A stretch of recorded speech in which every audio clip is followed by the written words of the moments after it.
তারাবির নামাজের পরে যেই দোয়াটা ২১ বার পাঠ করলে আপনাকে যে কেউ পাগলের মতো ভালোবাসবে, আপনার কাছে ছুটে আসার জন্য পাগল হয়ে যাবে। আসসালামু আলাইকুম রহমতুল্লাহ। সম্মানিত দর্শক, আশা করছি আল্লাহর অশেষ রহমতে সবাই ভালো আছেন, সুস্থ আছেন। প্রিয় দর্শক, আজকের আলোচনা হচ্ছে তারাবির নামাজের পরে যেই দোয়াটা ২১ বার পাঠ করলে আপনাকে যে কেউ পাগলের মতো ভালোবাসবে, আপনার কাছে ছুটে আসার জন্য পাগল হয়ে যাবে। কিভাবে আমল করবেন বিস্তারিত সবকিছু বলবো। সবাই ধৈর্য সহকারে ভিডিওটা সম্পূর্ণ শেষ পর্যন্ত দেখুন। A to Z ভালোভাবে বুঝিয়ে দেওয়ার চেষ্টা করব।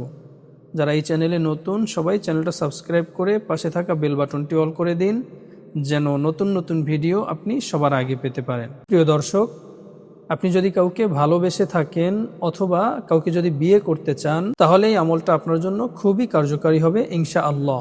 কিভাবে আমল করবেন? তারাবির নামাজের পরে 2 রাকাত সলাতুল হাজত নামাজ আদায় করবেন।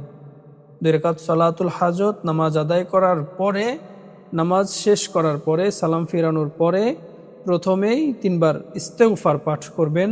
আস্তাগফিরুল্লাহ, আস্তাগফিরুল্লাহ, আস্তাগফিরুল্লাহ।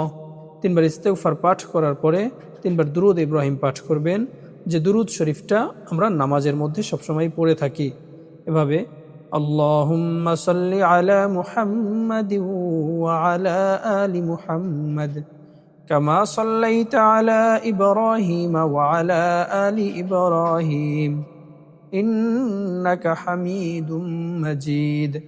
আল্লাহুম্মা বারিক আলা মুহাম্মাদিন ওয়া আলা আলি মুহাম্মাদ কামা বারাকতা আলা ইব্রাহিম ওয়া আলা আলি ইব্রাহিম ইন্নাকা হামিদুম মাজিদ। এভাবে সহি শুদ্ধভাবে, যারা পারেন না সহি শুদ্ধভাবে, ভালোভাবে শিখে তারপরে আমল করবেন। সহি শুদ্ধভাবে 3 বার দুরূদ ইব্রাহিম পাঠ করবেন। 3 বার দুরূদ ইব্রাহিম পাঠ করার পরে আপনি যে ব্যক্তিকে ভালোবাসতে চান অথবা যে ব্যক্তিকে আপনার প্রতি আকৃষ্ট করতে চান, ওই ব্যক্তির নাম মনে মনে স্মরণ করবেন এবং এই দোয়াটা 21 বার পাঠ করবেন। দোয়াটি হচ্ছে ইয়া হাইয়ু ইয়া কাইয়ুম বিরহমাতিকা আস্তাগীথ ইউহিব্বুনাহুম কাহুব্বিল্লাহ। ইয়া হাইয়ু ইয়া কাইয়ুম বিরহমাতিকা আস্তাগীথ ইউহিব্বুনাহুম কাহুব্বিল্লাহ। এভাবে 21 বার পাঠ করার পরে আবারও 3 বার দুরূদ শরীফ পাঠ করবেন, তারপর আবারও 3 বার ইস্তেগফার পাঠ করবেন। ইনশাআল্লাহ, আল্লাহ তাআলা যদি চান এবং আপনার আমলে যদি কোনো ভুল না হয়, ওই ব্যক্তি অল্প সময়ের মধ্যে আপনার কাছে ছুটে আসার জন্য পাগল পারা হয়ে যাবে, আপনাকে প্রচুর ভালোবাসবে।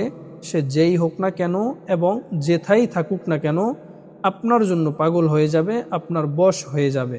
প্রিয় দর্শক, যদি সহি শুদ্ধভাবে ভালোভাবে আমল করতে পারেন, অবশ্যই আপনার আমলে কাজ হবে। আজকের মতো এই পর্যন্তই। সবাই ভালো থাকবেন, সুস্থ থাকবেন। আল্লাহ হাফেজ। আসসালামু আলাইকুম ওয়া রাহমাতুল্লাহ।